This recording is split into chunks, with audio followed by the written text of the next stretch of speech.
Bonjour Virginie Fromager, alors tu es directrice des activités B2C chez Total Énergie Électricité et Gaz France et cliente Concentrix, représentée aujourd'hui par Olivier Poggioli, j'espère que j'ai bien prononcé, tu es directeur général adjoint sur la région France. Merci en tous les cas à tous les deux, vous êtes dans l'AFRC fait son show.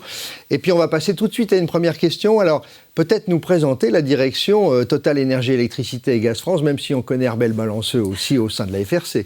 Mais ça fait toujours plaisir d'entendre une présentation. Eh bien, avec plaisir. Alors, au sein de la direction B2C, donc chez Total Énergie Électricité et Gaz France, on s'occupe des contrats de fourniture d'électricité et de gaz pour les clients particuliers.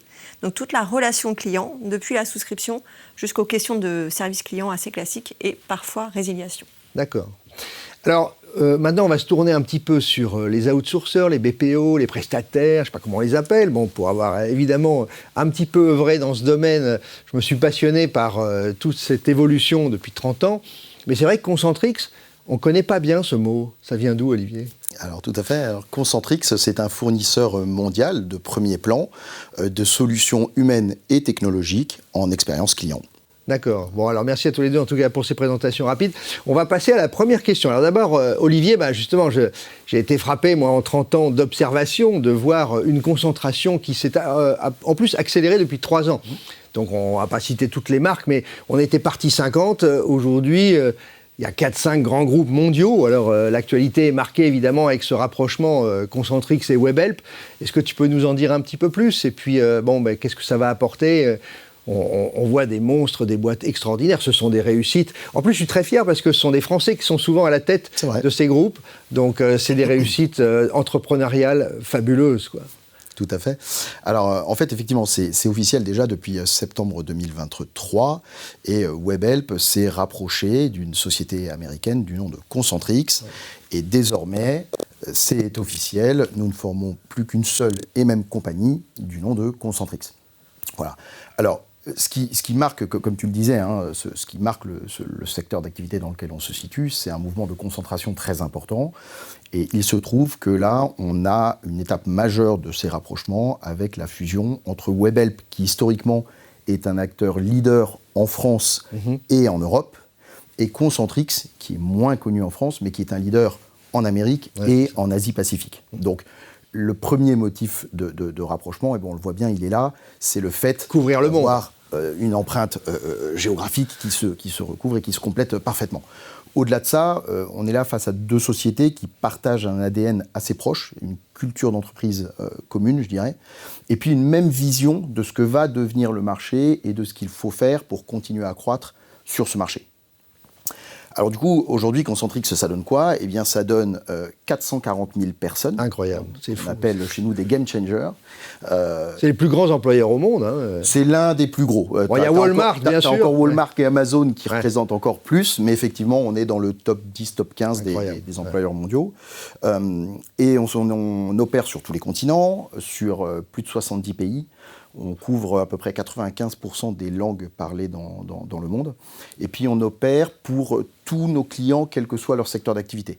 Alors bien évidemment, on travaille dans le domaine de l'énergie et des utilities, mais on travaille aussi dans le domaine des télécoms, du retail, du e-commerce, des médias, du travel, de la mobilité, l'automobile, la santé, j'en oublie certainement, les services publics, les services financiers. Enfin, voilà, dans tous les secteurs d'activité, on peut intervenir. L'autre gros avantage de ce rapprochement, c'est également les moyens considérables que nous donne cette force de frappe, et notamment des moyens aussi financiers, économiques. Et pourquoi c'est important ?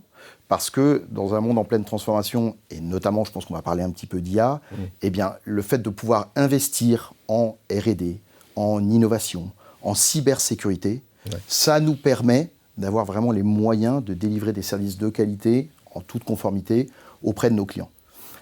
À la fois les clients mondiaux, qui sont de plus en plus nombreux et qui ont besoin de cette empreinte géographique mondiale, mais aussi nos clients locaux. Et pour le coup, c'est ça qui ne va pas changer. J'ai parlé jusqu'à présent de ce qui allait changer, de ce qui allait nous rendre plus forts, mais ce qui ne va pas changer, c'est notre empreinte locale. Petit exemple, l'organisation que l'on a sur la région France ne va pas changer. La région France, c'est ce qu'on appelle la région qui délivre pour le marché francophone, mais qui couvre plusieurs pays. de gestion des opérations. Et ça ne va pas changer. Notre organisation, avec une direction de compte, que Virginie connaît parfaitement, où la proximité entre nos équipes sur site et les équipes clients, nos équipes de production qui gèrent les opérations, ça ne va pas changer. Donc l'idée, c'est de continuer à accompagner tous nos clients, quelle que soit leur taille, en toute proximité. Donc c'est une puissance de frappe en investissement technologique, je suppose aussi en talent et en moyens humains, puisque ce sont des entreprises qui sont essentiellement humaines, incroyablement bien managées, puisqu'ils ont un savoir-faire, une aisance en RH, je crois qu'on ne le souligne pas assez. Enfin, c'est des exemples de management RH. On avait tout à l'heure un sociologue qui était là, mais je pense que c'est les plus belles réussites aussi en matière de gestion des hommes. Alors, quels ont été les changements, justement, face à un regroupement, à une concentration d'entreprises pareilles, quand on est un donneur d'ordre, on n'aime pas trop le terme, une marque annonceur qui travaille avec un prestataire de cette taille maintenant, quels sont les grands changements ? Eh ben, comme Olivier l'a dit tout à l'heure, donc pas de gros changements au quotidien, et tant mieux, parce que Total Énergie, Électricité, Gaz France et Concentrix, c'est 14 ans de partenariat. C'est l'histoire de deux entreprises qui grandissent ensemble, qui apprennent ensemble, des équipes qui ont vraiment une attache particulière, une très bonne entente. Et aujourd'hui, on a 1800 conseillers, donc je dis on a 1800 conseillers sur le projet Total Énergie, Électricité et Gaz France, en France, Maroc et Madagascar. Et c'est le fruit de 14 ans de collaboration très serrée. L'arrivée de Concentrix, je dirais que ça n'a pas révolutionné pour l'instant mon quotidien, et tant mieux, parce que j'étais bien avec les équipes avec lesquelles je travaille au quotidien, donc ça me va très bien. Après, il est vrai qu'on a chez Total Énergie, Électricité et Gaz France aussi de grandes attentes vis-à-vis de l'innovation, de l'IA, et on regarde cette arrivée de Concentrix dans notre paysage proche de façon très positive, parce qu'on a vraiment des envies, des besoins. Nos clients nous attendent là-dessus, et on sait pouvoir compter sur les équipes d'Olivier pour nous accompagner. Alors, on n'a pas attendu 2024 et Concentrix pour faire des choses déjà dans l'innovation avec vous. On a déjà en 2021 expérimenté du speech analytics, par exemple, sur des activités très précises qui consistent à faire du démarchage téléphonique, activités très fameux sujet qui nous occupe tant à la FRC. Exactement. Donc évidemment, c'est une activité qui est très réglementée, sur laquelle on attend certaines phrases particulières à prononcer. Et on avait cette difficulté avec les équipes de Concentrix, anciennement Webhelp, je l'aurais dit qu'une fois, de pouvoir en fait écouter l'intégralité des appels et s'assurer que tout était conforme. Et donc Olivier m'a proposé de tester un outil qu'ils avaient déployé. Et donc ça m'a permis, en 3 mois en gros, de rentrer dans ce système d'analyse vraiment de la conversation. Donc l'intégralité des appels ont été analysés, et donc on a pu faire baisser évidemment toutes les non-conformités et les réclamations qui vont derrière. Donc autant dire que ça nous a énormément facilité la vie. Voilà. Et côté B2B, donc ça c'était pour le B2C, côté B2B, on est en train de lancer la même expérimentation, donc avec tes équipes aussi, sur de l'analyse de données plutôt sur la partie service client classique, donc pour détecter tous les motifs d'irritation ou d'insatisfaction dès l'appel, et pour pouvoir pratiquement instantanément rappeler le client, comprendre s'il y avait une incompréhension, quelque chose qui n'était pas bien clair, et résoudre les problématiques pratiquement à chaud. Et ça, c'est évidemment ce qui nous drive ensemble, c'est la satisfaction de nos clients. Ouais. Donc tous ces outils, c'est ça qu'on attend derrière, c'est vraiment une meilleure prise en charge de la demande de clients, une plus grande satisfaction, et puis après des clients qui sont évidemment plus fidèles à notre marque. Voilà. Ouais, c'est ce qui m'a toujours frappé, c'est qu'on forme un couple, la marque et puis le prestataire. On est ensemble au service des clients. Et je pense que de bénéficier à la fois de cette proximité que continue d'offrir Concentrix, mais en même temps la puissance qui va arriver avec ses capacités d'investissement, d'innovation, ça va permettre justement à la fois aux téléconseillers, c'est ce qu'on disait dans d'autres conversations, d'avoir un peu plus d'intérêt, d'avoir des suggestions de réponses avec l'IA générative, d'avoir aussi des analyses plus fines, peut-être des résumés de conversations qui lui feront gagner du temps pour faire autre chose. Enfin, son métier va changer, et c'est pour ça que de s'appuyer sur un acteur comme Concentrix, ça ne peut qu'apporter des leviers de performance, d'amélioration et d'intérêt. Et je pense que collectivement, je vais vous laisser un peu intervenir si vous voulez là-dessus, on va contribuer tous ensemble à faire que ce métier de l'expérience client va monter en valeur, va être mieux reconnu, aussi bien côté des téléconseillers que le client pourra comprendre que voilà, l'expérience s'améliore aussi. Donc c'est fondamental d'avoir ce paxage, cette fusion entre vous deux et cet apport de technologie, de process et d'humain. Je ne sais pas si vous voulez réagir sur l'apport de l'IA. Non, mais c'est exactement ce que tu dis, Eric. En fait, je reviens, et Virginie a eu raison de souligner là-dessus, on parle énormément d'IA, mais on n'a pas non plus attendu l'explosion de ChatGPT pour se mettre à innover ou pour se mettre à utiliser l'intelligence artificielle. C'est juste que c'est devenu davantage connu du grand public. Mais très concrètement, ça fait quand même déjà des années qu'on investit dans ces technologies-là. On peut parler du RPA, le Robotic Process Automation. Tu as parlé de Speech Analytics ou de Speech to Text. On peut parler d'IA générative, d'IA conversationnelle. On utilise énormément les data science, etc. Ça fait des années. Sur le recrutement, je me souviens, pour bien observer le marché. Sur le recrutement, sur anticiper les probabilités de turnover, sur accompagner les collaborateurs pour qu'ils se sentent le mieux possible et justement ils sachent parcourir à quel moment on doit, par exemple, modifier, changer son projet d'intervention, à quel moment il faut le former davantage, etc. Donc, tout ça, on le fait déjà depuis longtemps. Et puis, c'est aussi rendu nécessaire par nos consommateurs. C'est-à-dire que les consommateurs, notamment les tiens, sont de plus en plus pressés, de plus en plus connectés, de plus en plus informés. Et dans informé, il y a bien informé ou mal informé, il faut être clair. Donc en tout cas, ce qui est sûr, c'est qu'ils sont de plus en plus exigeants. Et donc, si on veut apporter la bonne réponse au bon moment et rendre cette interaction avec le plus de valeur ajoutée possible, eh bien, il faut effectivement aider nos game changers, aider nos conseillers. Et c'est là que, avec Concentrix, on va aller beaucoup plus loin dans l'utilisation de l'IA. Alors pour vous donner un exemple, on a développé une suite qui s'appelle Smart Assist, qui est composée de 4 modules. Je ne vais pas rentrer dans tous les détails, mais pour vous donner une idée, le premier module, il est déjà déployé auprès de 36 000 game changers à travers le monde chez Concentrix. Donc c'est déjà quelque chose qui est up and running, comme on dit, c'est déployé, ça fonctionne.